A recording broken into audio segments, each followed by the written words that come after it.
can just cut it out later. That's cool. All right, should I turn off my camera till we're ready to start?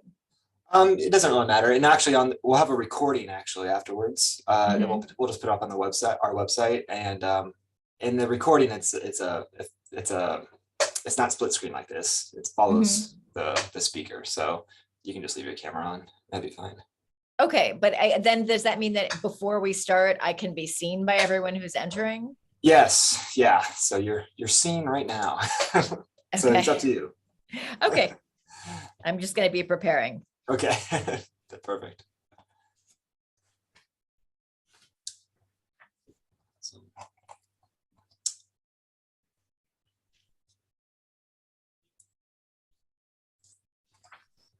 Here.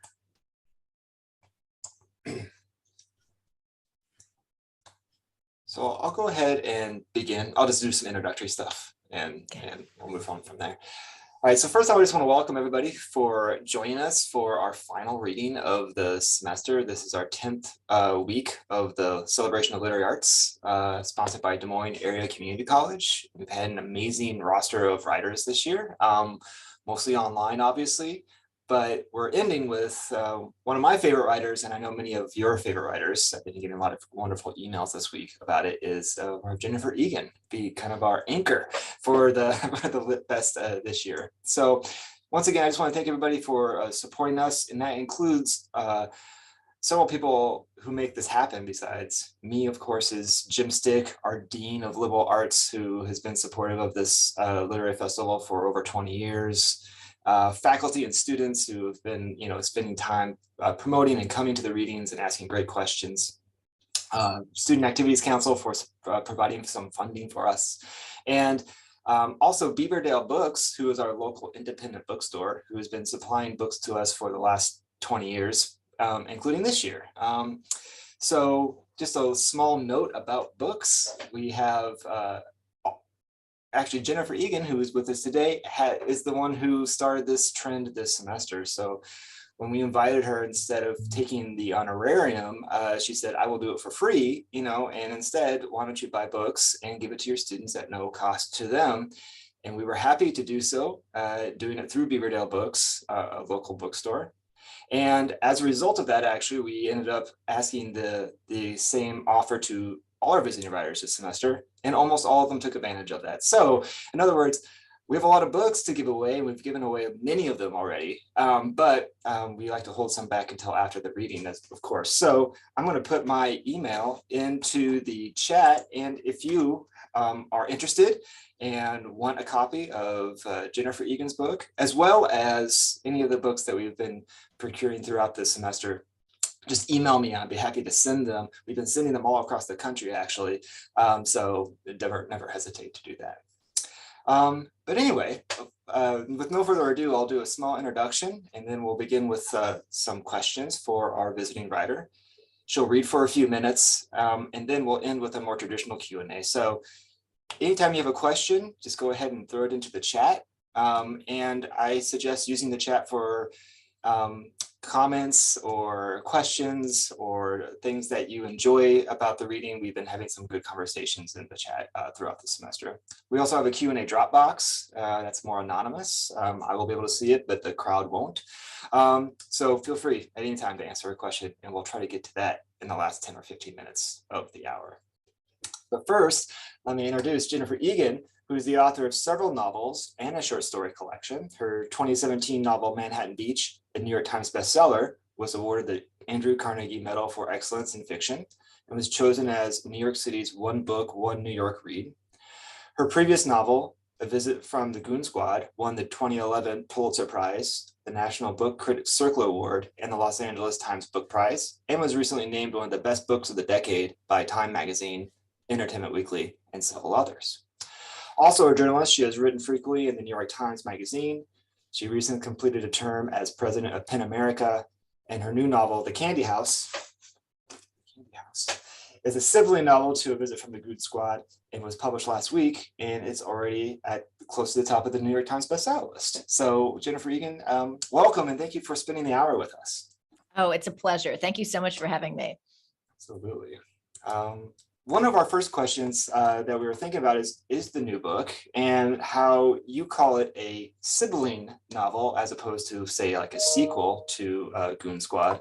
So I was wondering if you could talk to us a little bit about like what you see as a sibling versus a sequel, and maybe what made you want to come and like revisit those characters again. Well, to answer this, the last part of your question first, I never really left the characters. I mean, by the time I was on my book tour for A Visit from the Goon Squad, I was already working on what became a chapter of this book, which is now called Lulu the Spy. And I think it's the nature of these books, which are built so much around curiosity. You know, we see something from the corner of our eye or hear about a situation, and then boom, we're kind of in the middle of it. That's the principle. And hopefully the fun for the reader in part is having that curiosity satisfied in unexpected ways. But what it meant is that my curiosity, which is really the driver of all of it, was not exhausted when I finished Goon Squad. In fact, with each new chapter, because these are books in which every chapter is from a different point of view, with each new chapter, there are more possible directions that my curiosity can go, because of course, each of us is the center of our own universe of experience and people. So I was curious about various people, often very peripheral characters, and in some cases, characters we only hear of by name. And I was already starting to think forward on my book tour. The reason that I don't call it a sequel or a prequel, it could qualify as either, because The Candy House both takes place earlier in time than A Visit from the Goon Squad and later, so it has a bigger span. But the real reason is that sequel and prequel imply some kind of chronology. And one of the defining features about these books is that they are achronological. We move around in time. I thought when I was writing A Visit from the Goon Squad that it would be chronological, but backwards. And I only learned when I read the material through in that form that it didn't really gain any power. It didn't feel, somehow it was just becoming less and less exciting as I read rather than more and more. Not what we want as authors. So I realized that this was a book that demanded not to be in chronological order. And the same is true of The Candy House. So, and calling them sequel or prequel or anything that implies chronology seems a little bit misleading. And the truth is, there's absolutely no reason to read A Visit from the Goon Squad before Candy House. You could just as easily, and maybe even enjoy it more, reading it after The Candy House. Oh, that's interesting. So thinking about chronology, one of our questions was also thinking about the structure of both books, really, and how they do happen achronological, which is a unique feature of them. But at the same time, there is kind of like a method to the madness. There's an order that you have to kind of read it in, otherwise one story won't make sense. So I was curious about how in Goon Squad or in Candy House, like how did you, I don't know, what was the process like in terms of like purposely putting things out of order, but at the same time making them feel like linear in a way? Well, that in a way, every book has its unique technical, in this case, also technical question, what is the hard thing that's particular to this book? And I would say with these two, the hard thing is finding the larger story that the material is telling, determining the best way to organize the material in order to tell that story without using chronology. So it's a little bit of a brain twister. And in both cases, as I said, with Goon Squad, I thought I had the answer to that question the whole time I was writing. It was only when I had most of the chapters and read them in that order that I realized it didn't work. And at that point, I did the same thing I did for Candy House, which is I took what I had, I put it on the floor, and I moved the chapters around me to sort of imagine the reader moving through them, and to think about the question, really the defining question was, having just read this one, what would be the most fun thing to encounter next? And there are various limitations that are hemming me in, one of which is we have to know where we are. In other words, there has to be a connection always going forward. We never want to just be like, wait, I don't know any of these people. Sometimes people feel a pressure to make every connection in the work and to know who's who and be keeping track of it. I do not advise worrying about that unless it gives you pleasure to keep lists and things like that. You know, your only job as the reader is just to enjoy the moment that you're in. I never want to give people homework. So the only thing I was really interested in terms of how the story would flow was whether we feel situated going from one chapter to the next. And then the bigger question I was always asking is, you know, what is the larger story that I'm telling here? And am I attending to the development of that story while also satisfying reader curiosity and hopefully creating some fun juxtapositions? Absolutely. And I think Goon Squad, there is I mean, I'm a dork, I guess. So I did, like, at a certain point, I was starting to try to map characters. But in Candy House, when I read it, it's so expansive that I kind of was like, I just gave up and just like enjoyed the moment. And I could see some like crossovers here and there as I approached them. So thinking about the thematic ideas that you're working with in the Candy House, is that kind of like part of what you're considering too when you're ordering the pieces together? And maybe you can talk to us a little bit about like the idea of technology and how you're using it in the work. Sometimes the Candy House almost felt like I was looking at social media. It was like so expansive. Yeah, I mean, there is a technological device at the heart of the Candy House, and that device and what happens to it in the culture and how people respond to it is probably one of the biggest through lines in the book. So just to explain what that device is, not to be mysterious, the idea is that a device is invented in 2016 called Own Your Unconscious. And what it allows you to do is externalize the entirety of your consciousness. So all of your memories, impressions, everything, to a beautiful square foot cube that is available in various colors, of course, for your own use. And there are all kinds of things people use this for. Practically, people like to review their memories from a later perspective. They like to have access to more memories than they consciously have in their minds. People also criminals are caught this way. Victims of assault can now review the assault and identify the perpetrator, and probably the one that would be the most attractive to me because I have a lot of dementia in my family. The idea is that if you keep updating the consciousness and you suffer, let's say, a traumatic brain injury or later dementia, you can reinfuse this healthy consciousness, this complete consciousness, and solve those problems. So kind of appealing. So then there's a kind of a side possibility, which is that if you choose, you can share all or part of your consciousness. Your externalized consciousness is not, there's nothing connecting directly from your brain to anything else. This is all stuff that has already been uploaded. You can share it to the collective, at which point it becomes searchable and available to other people anonymously. And the reason that you do it is to gain access to that collective yourself. This is a model we are all very familiar with. It's the same as DNA information sharing. It's how Napster used to run. You have to give to get. And this, of course, is a pretty massive cultural event and change. And it was a lot of fun to imagine what kinds of reactions there would be to this and uses of it. And I should add that, excuse me, I'm not a science fiction writer or even a big science fiction reader. And I always assumed that this was a device that had been posited many times over in the realm of science fiction. It's not a big leap to say, gee, what would it be like if we could, externalize and share our thoughts or whatever.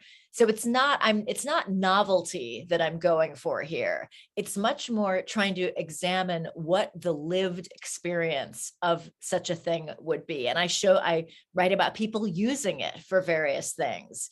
There's a guy who wants to find out what happened to someone that he knew a long time ago who doesn't seem to be findable on social media. And he uses facial recognition technology to use his memories of that person to then see snippets of that person's life through other people's points of view. And what you can kind of tell, maybe even just as I'm saying this, is that narratively, from a writer's point of view, this was gold because it kind of let me do whatever the hell I wanted without any justification at all. It's the machine that makes it possible. But it's true. It's like when you have that technology, of course, I was describing the premise to a friend and he was like, that sounds like a nightmare. Like that's like, it has a dystopian feel to it. But you actually approach it, I think, often in a more practical way. And there's a lot of benefits to the technology that maybe on the surface feels like a huge violation of volunteer privacy to the world. It's been fascinating to see how different people read this book. There's always a range, of course. The book is out there, and reading is a very intimate and active experience where the reader provides a lot of the context that gives the book its meaning. So it's no surprise that once a book is out in the world, it's read in ways I didn't intend. And I often learn from those readings. In this case, what's kind of striking is how often really opposed the readings are. There are definitely some people who see this as a dystopian novel.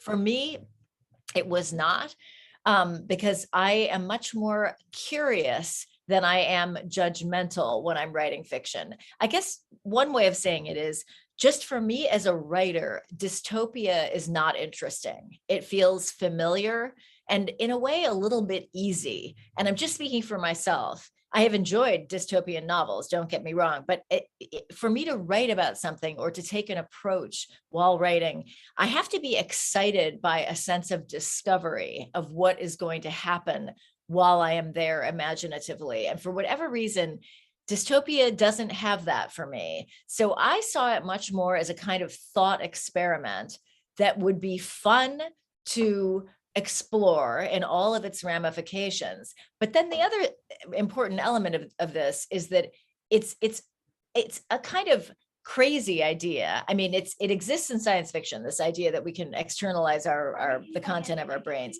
It's also absolutely impossible that we could ever do this. We don't understand how the brain works. We're not even close to being able to do such a thing. And yet there's a kind of odd familiarity about the idea of a collective, of sharing of this kind. And the reason, of course, is that we are already doing a lot of that. The machine is called the internet, and it lets us do all of this stuff to a degree. So I always love it if I can be writing in a realm that is both outrageous and yet somehow plausible and feels connected to our moment. And that was another reason I think I was drawn to this particular kind of technology. Yeah, I mean, still even today, you'll get like a memory from Facebook about your life, and there's this kind of like weird thing that the machine or is already kind of like planting like memories online for us. Of course. Yeah. Well, and in a way, you want to talk about dystopia. I think in a way, what we have already is more dystopian than what I'm inventing, because what we have already is Facebook tempting us with our own nostalgia and longing to get us to engage so that our data can be sold at enormous profit to advertisers. I mean, that is literally, that's not invented. That is what is actually happening. So, you want to talk about dystopia. I'm not sure the one I invented is exactly where that resides. Absolutely, and I think that starts at the beginning of the Candy House, where we have some characters from Goon Squad introduce us into this book, and in the form of Bix, who has this like epiphany about putting your consciousness online. And it's not done for nefarious reasons. It feels like a very idealistic reason why he wants to do it. And so he kind of sets that tone already, I guess, unlike a Zuckerberg, maybe.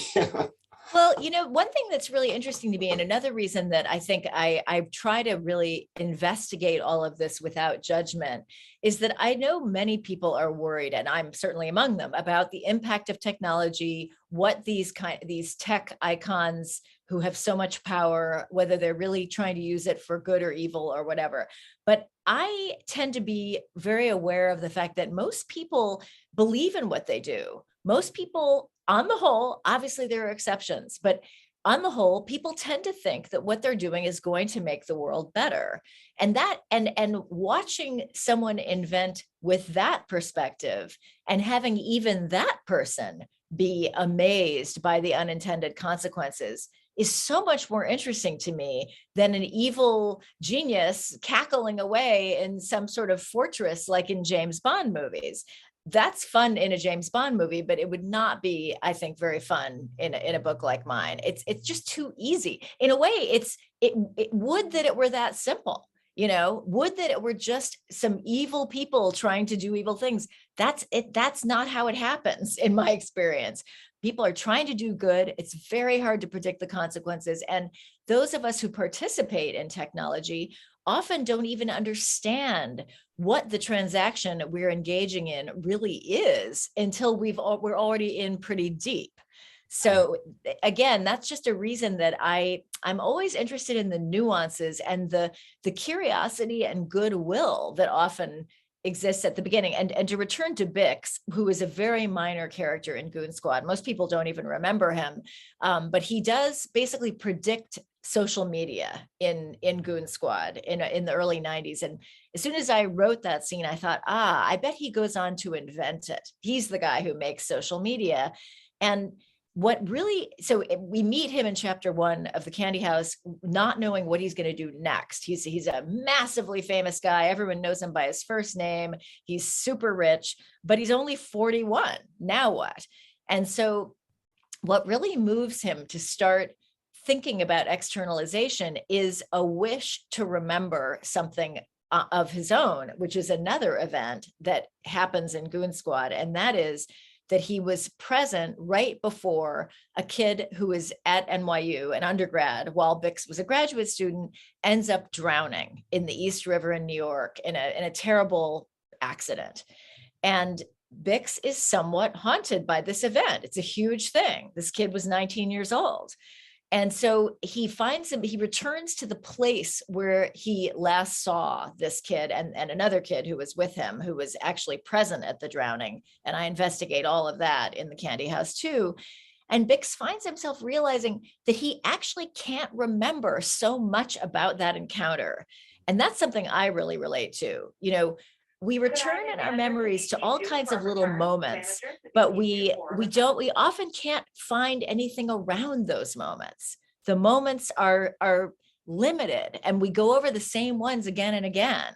And so Bix wants to find the rest of it. And that's what really moves him initially to develop this technology. Absolutely. I mean, Bix was a minor character from Goon Squad, but it's out of probably my favorite story / chapter out of Goon Squad, Out of Body, which I've taught a million times, and all my students love that story. That's so nice to hear. That's great. Thank you. Yeah, they love Rob and the issues you're dealing with there. So when I saw that Bix kicked off the Candy House, I was super excited. So thinking about the things that technology opens up, you as a fiction writer often kind of emulate technology or are very interested in experimenting with form, implanting technology, I guess, into your work. You'll have email chains, or in Goon Squad, the very famous chapter that was all done in PowerPoint presentation. And so I was kind of curious about how you use experimentation, challenges that come with that, things that opens up for you.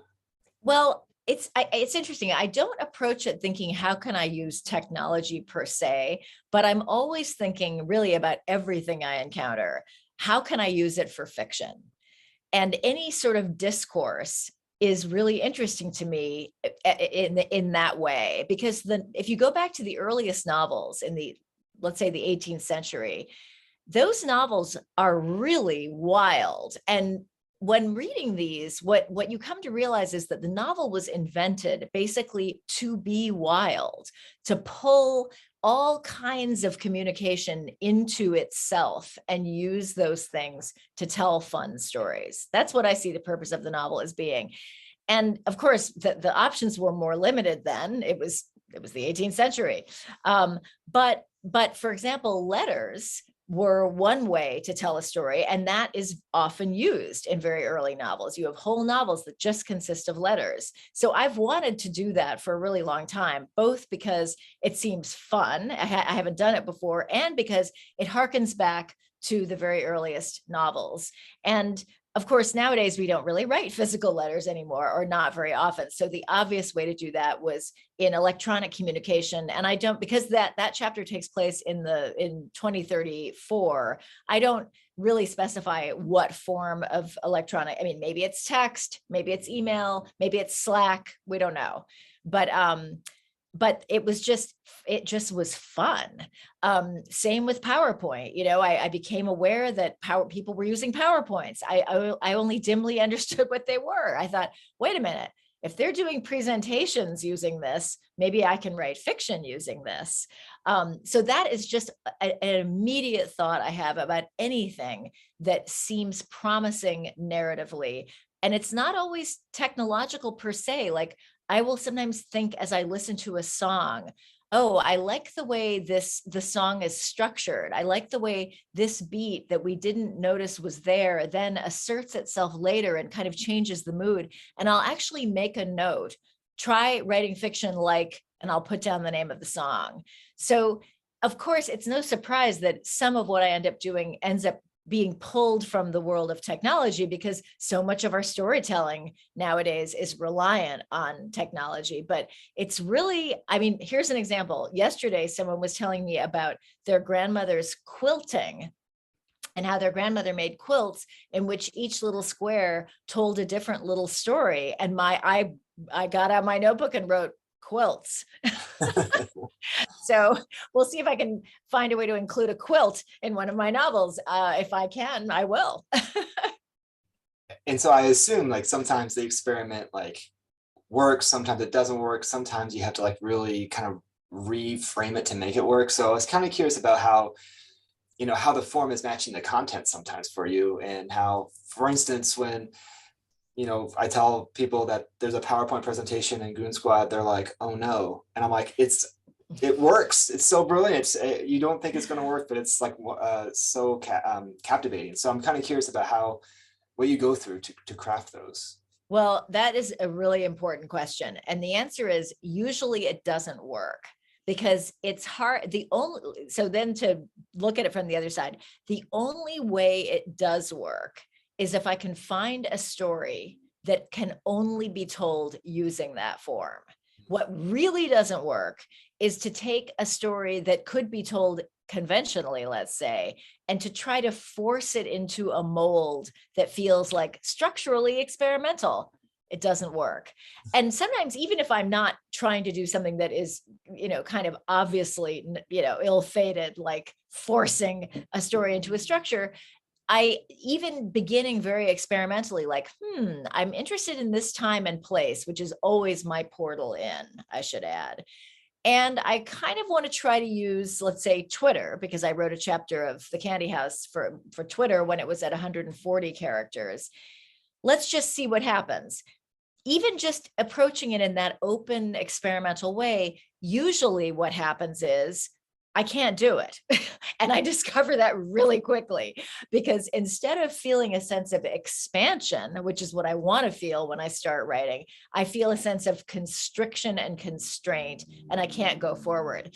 And I should mention that my writing method is very freewheeling in the first draft phase. I don't have a plan. It's very improvisational. I write fiction by hand in my first drafts, and all of that is geared toward getting beyond that surface of thought where my ideas are not maybe so different from anyone else's, and to kind of dig deeper, allow access to a deeper part of my own consciousness where more interesting material seems to live and where I can hopefully surprise myself. So I'll sometimes have a structure in mind that interests me, and a time and a place, and it feels possible.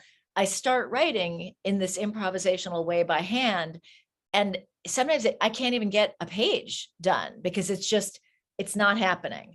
With the PowerPoint, I tried many times to use PowerPoint before I found something that could work in PowerPoint. So it's very tricky, and it involves a lot of waiting, first of all. So I still have a bunch of things I want to try that I haven't found a way to use yet. Waiting, and then a lot of trial and error, and willingness to just say, okay, not this time, maybe next time, let's try something else. My method is all about doing that. That's interesting. So can you briefly give us a little bit of insight in like, how did you make the PowerPoint, just for example, work? What was the thing that like opened it up for you? Well, okay, that's a good example. So my first thought is PowerPoint is a corporate form, and it has a little bit of a corporate vibe to it. And it's used often in a business context, and I guess also in academic context, but it's used to sort of lay out various theories and practical things, but not really so much for storytelling in the way that we think of it for fiction. So I thought, so the first question was, who would use PowerPoint to tell a fictional story? And my immediate thought was, well, someone in corporate America, because I have a sister who works for a like a corporation, and she once told me that she sometimes thinks in PowerPoint, and I found that fascinating. So I thought, okay, someone like her would tell a story in PowerPoint. So I kind of tried to think about a corporate atmosphere, because again, time and place, so important. And it just, nothing was happening. It didn't feel alive. So I actually sold A Visit from the Goon Squad without the PowerPoint. And it was only, but I had another problem in that book, which is that I hadn't found a way to visit one of my main characters in her future, whereas I had found a way to see the other main character in his future. And that imbalance created the feeling that the book was really about him. And that was not my goal. I really wanted them to sort of equally hold ground and focus. So I was, a little frustrated about this. And I found myself thinking again about PowerPoint. And we know that this character I wanted to visit ends up in the desert and lives with her husband and 2 children. I found myself thinking about the desert and PowerPoint, and specifically thinking about leaving a baseball game in the dry desert air, and a kid's baseball game, and that moment in the parking lot. You can tell I was a baseball mom. That moment in the parking lot when everyone's kind of saying goodbye, and there are bright lights that are illuminating this night scene, and the asphalt is sparkling in those lights, and the desert is just all around. And for some reason, that feeling felt like something I could evoke in a PowerPoint slide. So I started again after the book was sold. And finally, I started to feel like, instead of feeling constrained by PowerPoint, it seemed to be opening up and allowing me to do things that I couldn't do otherwise. And it was very exciting. I actually wrote that chapter very quickly. And you can imagine that my editor was pretty surprised when I turned my book back in with a PowerPoint. She's like, what is that? So that's a perfect example of trial and error, getting nowhere, having a vision, an atmospheric sense of how I could live in the world of that structure and evoke a landscape. Yeah. And it's told from a child's point of view too. So that really opened it up. Well, okay. And yes, so the things that make PowerPoint hard to use are several. One is it has a cold corporate vibe, which is not really that conducive to fiction. Number 2 is that it is very hard to depict action in PowerPoint. It's a totally atomized form. And one reason Microsoft lets you dissolve between slides and pixelate between slides is that they're trying to create an illusion of continuity where there is none. So basically you can't portray action. It's a big problem in fiction. But the story that I ended up telling is a story in which very little happens. There is almost no action. And it's a very sentimental story about a family that I can't even imagine writing conventionally. It would have come off as just too sweet, and therefore not actually very sweet. So the cold corporate vibe worked for me by offsetting the sentimentality, and the lack of action was perfectly suited to PowerPoint slides. And that's what I mean when I say that if I use an unusual structure, if I can finally make it work, the payoff for me is that I'm getting to tell a story I actually could not have told any other way. So it forces me to grow as a writer, and it gives me the gift of being able to do new things. I love that approach to experimentation. That's a great idea. And we want to hear you read in just a moment. I was thinking about your the Candy House, and there's like a 50-page email text chain, and it almost feels like a quilt. It's like a chorus of voices that just like move through. It feels like, oh, an email chain, but it's like totally captivating because there's so much going on. I'm glad to hear that. It's expansive again. Would you like to read to us for a little bit from your latest work? Sure. I'm going to put on my reading glasses and I'm going to read just the beginning of a chapter that has two titles because there are two narrators. And the titles are A Journey and A Stranger Comes to Town. And this narrator is Miles. So he's the one who's narrating the story called A Journey. My cousin Sasha had lived in the desert for 20 years before I discovered she had become an artist. I was looking at her kids' social media stories, as I often did with people I used to know, to see how they'd aged and try to gauge their happiness, when I saw a post from her son, Proud of My Mom, with a link to an article about Sasha in Art News. The picture showed dozens of hot air balloons suspended above rambling, colorful sculptures stretched out across the California desert. According to the article, Sasha made these forms out of discarded plastic. Later, she melted the sculptures down to create compressed bricks that had been displayed and sold, along with aerial photos of that same plastic in sculptural form at art galleries. Sasha, what the hell? If anyone had required proof that life's outcomes are impossible to predict, this development would have supplied it. Sasha had been a fuck up all the way into her 30s, a kleptomaniac who'd managed to pilfer countless items from countless people over countless years. How did I know? Because right before she married Drew in 2008, she started returning things. Everyone in the family received an item or two, sometimes of so little value that it was amazing Sasha remembered what belonged to whom. My dad got a Bic pen, the kind they sold in bags of 20 at Staples. I too received a pen, but mine was a Mont Blanc worth several $100s. I'd nearly had a brain hemorrhage when it vanished after a family dinner at a Korean restaurant while I was visiting New York. I'd phoned the restaurant, the taxi authority, the MTA. I'd retraced my steps through Koreatown, bent at the waist to scrutinize gutters.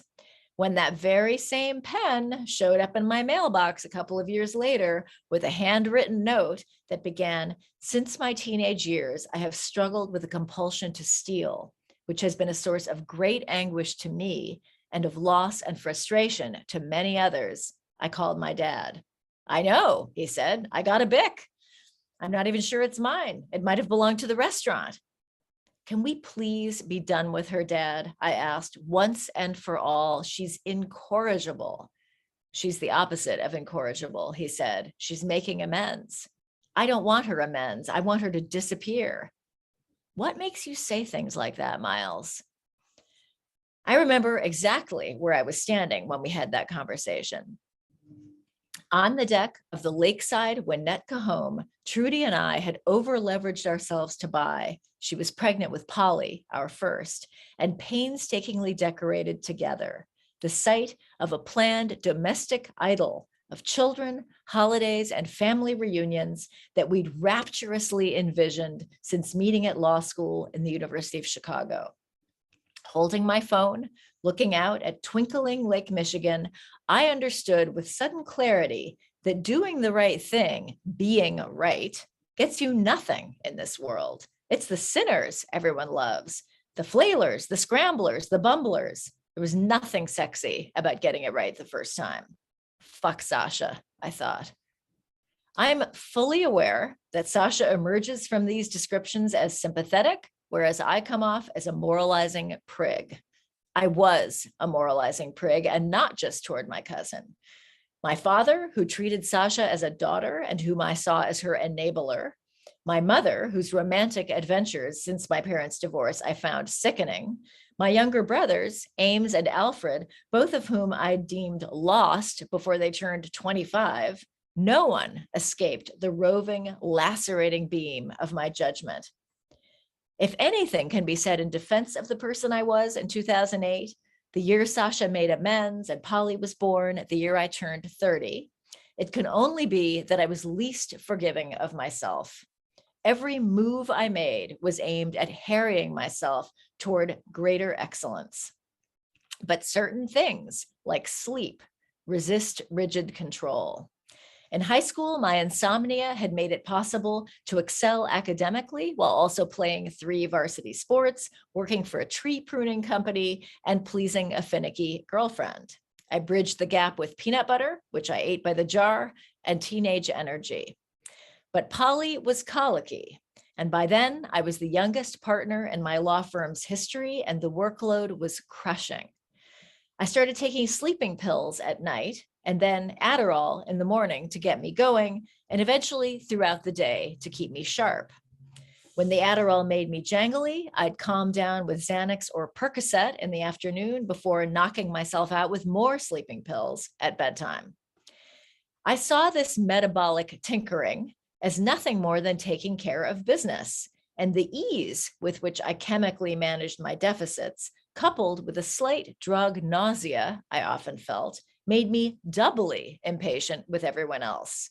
I became, as they say, irritable, hard to work for and harder to live with. My high standards intensified the pressure I felt personally, which meant that I wasn't home with our kids enough, 3 and 5 years in keeping with our plan, or much of a partner for Trudy, who had suspended her law career to enable our child rearing sexually or in any other way, all of which made me more irritable because I sensed that I was failing when all I had ever done my whole life was try to succeed. To the naked eye, things still looked fine at that point. I was bringing in business and seeing it through, albeit at the cost of some popularity at my firm. At home, everyone seemed happy, as I reminded myself daily by checking Trudy's Facebook, later her Instagram feed. She was a genius at capturing offhand moments and making them look iconic, scrolling through her trips to the beach, the park, the zoo, often with our neighbor Jana and her 4 kids, ice cream dribbling from chins, a video of crayoned pinwheels twirling in the breeze. I could actually feel my heartbeat slow, my blood calm. Any fragment of time I'd managed to rest from work and spend with them was always front and center, and I gorged on Trudy's shots of Polly hugging me, of Michael, our older son, throwing me a ball, of me spooning mashed bananas into the mouth of Timothy, our baby. Everything was fine, I told myself, drawing deep breaths at my cherry wood desk in my towering glassy office. They were still there, still happy. We were happy, all 5 of us, in our beautiful home by the lake, exactly as Trudy and I had fantasized after making love between law school classes, just waiting for me to come back. I think I'll stop there. Thank you so much. I appreciate that. I mean, for many of the people in the audience or watching the recording who are familiar with Goon Squad, they'll hear so many familiar names that, you know, have come back into the fold and new things that open up. And that's part of the excitement of reading the book, actually. And I was kind of curious, we have a list of questions about process and that I want to get to in just a second, but maybe we can start off about how do you picture whose point of view you'll tell a particular part of the novel from? And maybe do you see it as always as a novel, or do you see it as a collection of linked stories? Maybe that doesn't matter. Well, I don't worry about categories because categories exist to sell, and I don't have to do that exactly. You know, I'm just trying to make it be good, whatever it is. Luckily, it's not my job to name it. In terms of what points of view to explore, that's a really interesting question. There are certain, I mean, what generally sparks my curiosity is a sense of mystery about a person. And the source of that mystery can be many different things. Sometimes it's that we've never met them. So for example, Miles is someone that we have only heard by name in Goon Squad. We know his father pretty well. There's a chapter from the point of view of his father in Goon Squad. We certainly know Sasha, for those of you who have read Goon Squad. And one reason I picked this excerpt was just to give you an obvious point of connection if you remember that book.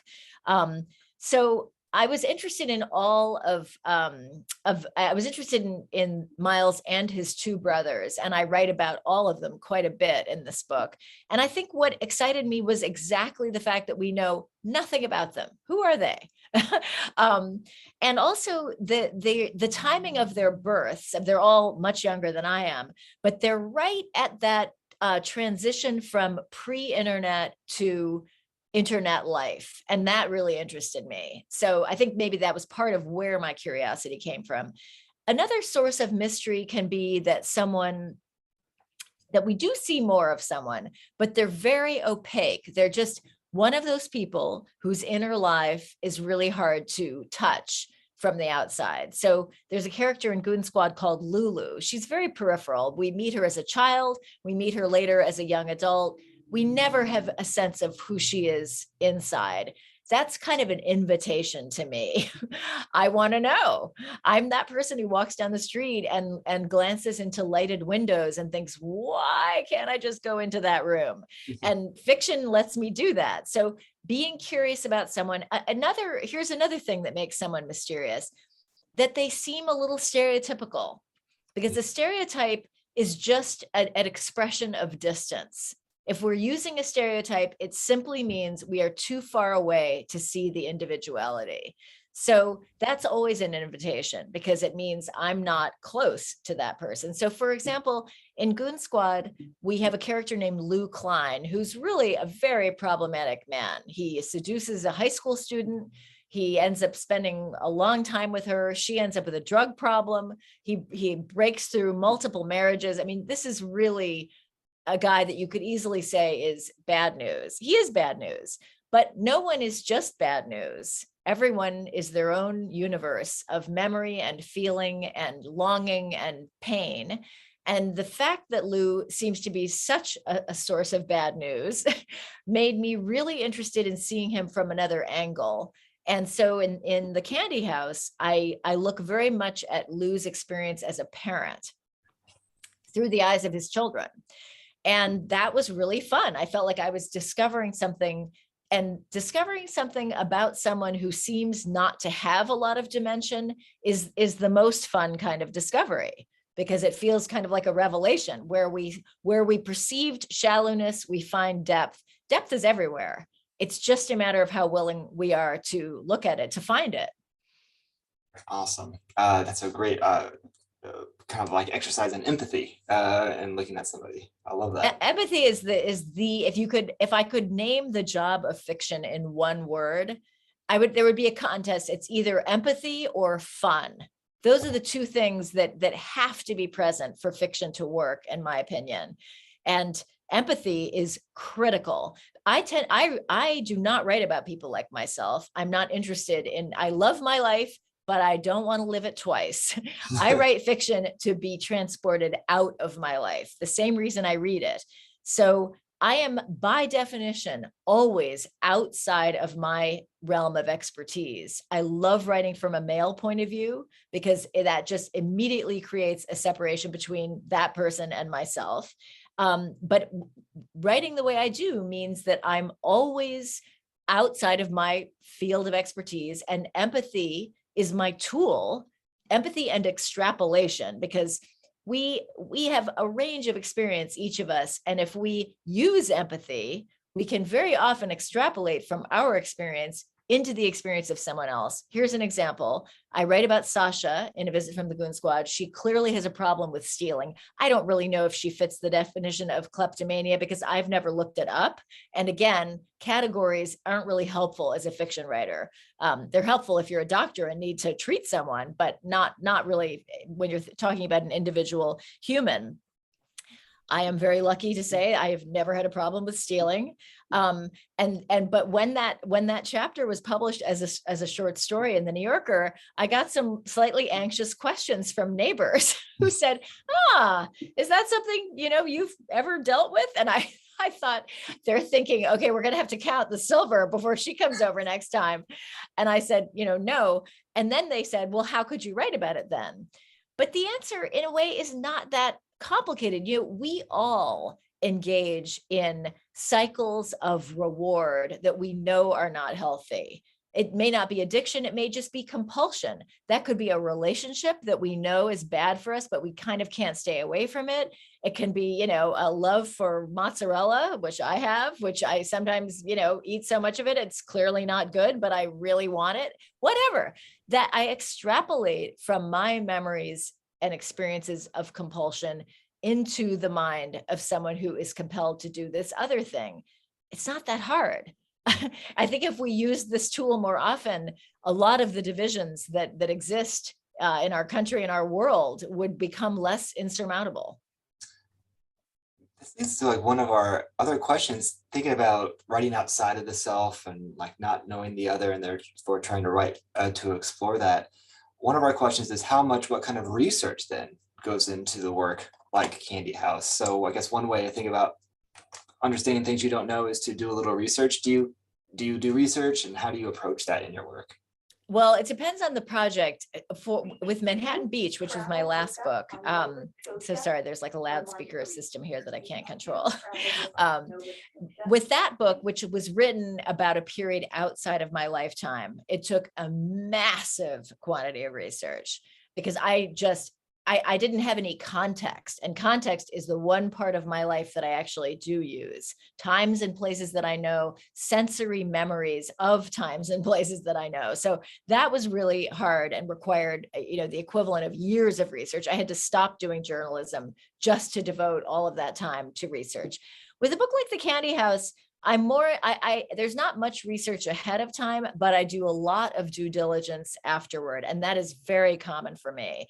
Whether I'm writing about, the first story in my collection, Emerald City, is about a bond trader. Well, I don't know much about bond trading, and anyone who does, and surely there will be readers who do, are going to immediately say, she doesn't know what she's talking about. And that's going to detract from the suspension of disbelief that we all need when we read fiction. So I do a lot of due diligence once I have a draft and kind of know what I'm going to be working on. Some examples from The Candy House are, let's see. Well, my first chapter is from the point of view of a Black man. You can well imagine, I originally wrote that back in 2012. And even then, I was aware of the responsibility and the potential presumption of a white woman telling that story. I even had thoughts like, does Bix have to be Black? Well, the answer is yes. He already exists in Goon Squad. I can't change his race. And that's so cowardly. So, in a case like that, I just went forward in the way I always do, but then I gave the chapter to 5 or 6 Black friends, male, female, gay, straight. They all had feedback. Their feedback didn't all align, of course, because it's not like every person who, fits into a certain category is going to see the world the same way. But it was really helpful to me to not so much correct mistakes, but just develop the point of view in ways that were really interesting and that I might not have otherwise. More minor examples are in the very same chapter. Bix, my protagonist, visits an academic discussion group. So a bunch of professors and graduate students who are having a discussion. I'm not an academic. I've never attended a discussion group like that. So I gave my best effort at the way that conversation would unfold. But ultimately, I gave it to a good friend of mine who's a tenured professor. And she actually had some very concrete changes that she suggested, because there were a few things I had done that were actually things that would never happen among academics.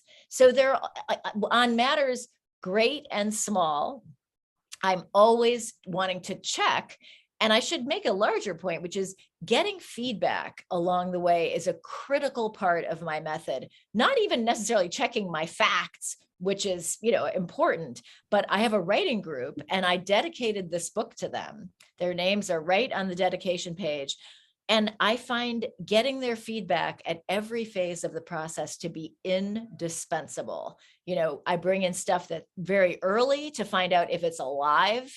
I bring in things later to find out, like, where is it boring? Where does it really move?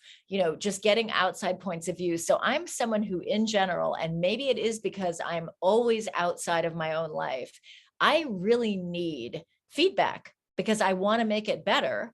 and my own perspective is not enough to really ensure that I'm doing what I'm trying to do. So that's a common question we have actually in the classroom when thinking about workshop, and how much does the workshop influence you? How much did you stay to your own vision? Is there a moment when you are like, you kind of detach from the editorial phase getting feedback, or is that just you always need it all the way until the end of the project? I think it's sort of a dialectic. I go in and out of that. There's no question that the generation of material is very private. I would liken it to dreaming, because my process is so unconscious.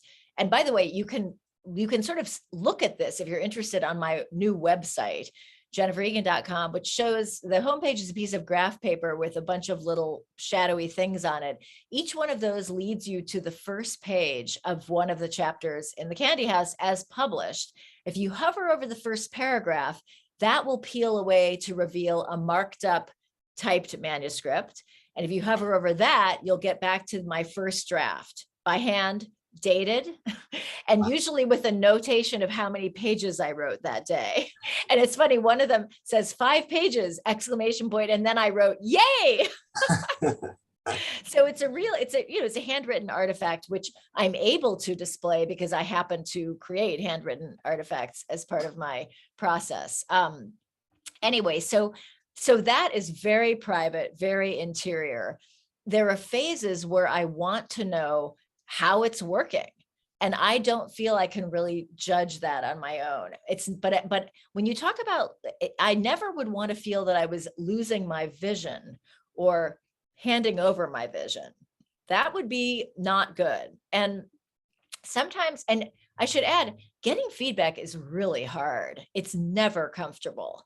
I often go through moments of real anger as I'm listening, and we are very positive in our slant in my writing group, partly because you learn as much or more from finding out what is working as you do from what isn't. And what is working is what gives you the blueprint to fix the other stuff. But even so, if I come in with something I think is really magical and I read it aloud, we only read aloud, and I can already feel that it's sort of like the magic isn't quite as powerful as I was hoping. And then as I get responses, it's really clear that it's like not working at all. I'm upset. I feel really crappy, and I sometimes feel really angry, which is often a response to feeling insecure or, whatever. But I try to quietly ride that out. And what I find is that little by little, amidst that bad feeling and discomfort, another part of my brain is starting to have a scurrying feeling to it. And that's the part that is already coming up with solutions to fix these problems. So I think the discomfort of feedback is not something to be afraid of. It's not going to stop you or kill you. It's just a difficult phase that is, I think, worth enduring for the reward on the other side, which is a chance to improve what you're doing. Oh, I think we had time for maybe just 2 more questions, short ones. One is, hi Jennifer, for your writing, did your thought process change, or maybe your writing process too, after you became so acclaimed? And I'm assuming this is kind of a reference to like winning the Pulitzer Prize. Did your writing and how you approach the work, or change for better or worse, I guess, in terms of it changed for the worse in the short term, because I really got freaked out and thought, oh my God, I think I felt overvalued. And that's a pretty weird feeling. I felt that I had been over rewarded. I still think I was, actually.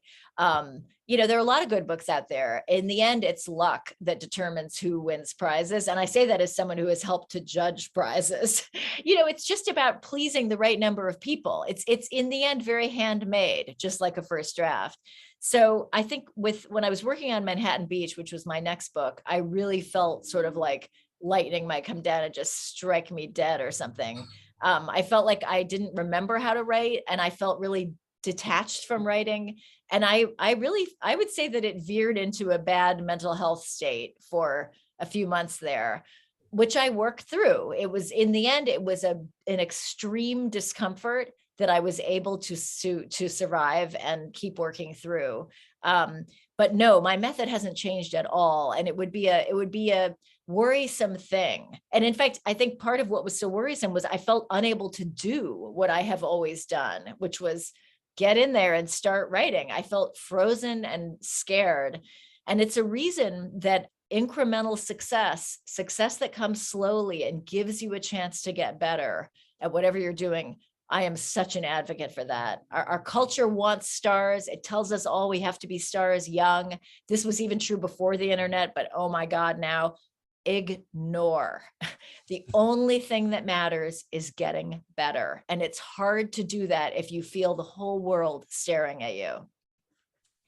It's really great advice for our students in particular. So our last question that we often end on is just thinking about your influences, and who would you say not only do you like enjoy reading, but maybe who has influenced your voice, whether it be literary or otherwise? Well, it's always hard to say. I can tell you who I hope has influenced me. I mean, there are certain books. I'll just stick to the 20th century for a second. There are a few key books that I feel have really helped me to define what I'm trying to do. And they're very unrelated to each other. But I would say Edith Wharton's The House of Mirth, Ralph Ellison's Invisible Man, and I think maybe I will just stop at those two, not to get too complicated. You know, one is a much more conventionally written novel and much earlier, The House of Mirth, a wonderful book, so incredible, succeeds on every level. Funny, it's also a tragedy. I have yet to ever read it without crying, which I consider very high praise. I love tears.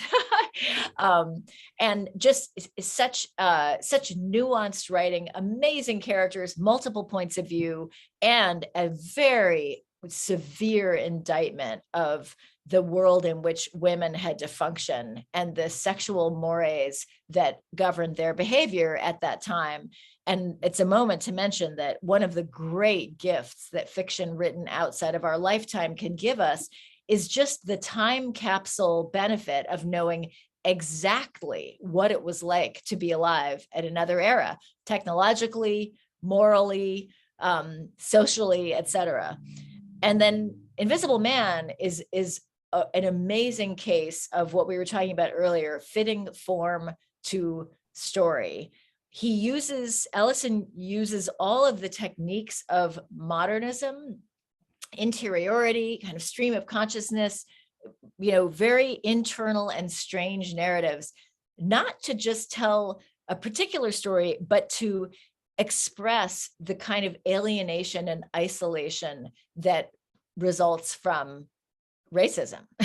So it's not only a fitting of form to function, it's using form to tell an essential story that couldn't have been told any other way, and that America needed and needs desperately to hear. So I think about him a lot when I think about experimentation and the best use that it can be put to. And the last thing I'll say is I'm a huge reader of 19th century fiction. That is you could say, the great era of the novel, in that it's when the novel had the most cultural power. It was like the internet, movies, television, rock music, all in one. That the novelists were doing all that. So kind of amazing. And what I love about it is, again, we're very focused on technology, but we can find out what it was like not only to live before cars, electric lights, recorded music, film, etc., but we can know what it was like to think, to perceive and feel in those times. And I especially love 19th century on audio. I'm an audiobook addict. I listen to them constantly. And 19th century novels are really big. They were usually serialized. We love serialization. We still do. We just look to television for it. If you can get into the mental habit of listening to 19th century fiction, you will not be sorry. I'm telling you. Great moment of advice to end on, I think. Once again, I just really appreciate you being here for the hour. It's been such a pleasure talking to you. It's a delight. Thank you all. I wish I could see you, hopefully someday in person, and just keep reading and keep writing. It makes us all better people. We know that. Awesome. And thank you all for showing up. And once again, if you would like a copy of Jennifer's book, we have some on hand due to her generosity. So please contact me. And I actually already hear my email like dinging all hour long. I think people are asking for requests. So thank you so much. Such a pleasure. Take care, all of you, and to be continued in person, hopefully. Absolutely. Thanks. All right. Bye-bye. Bye.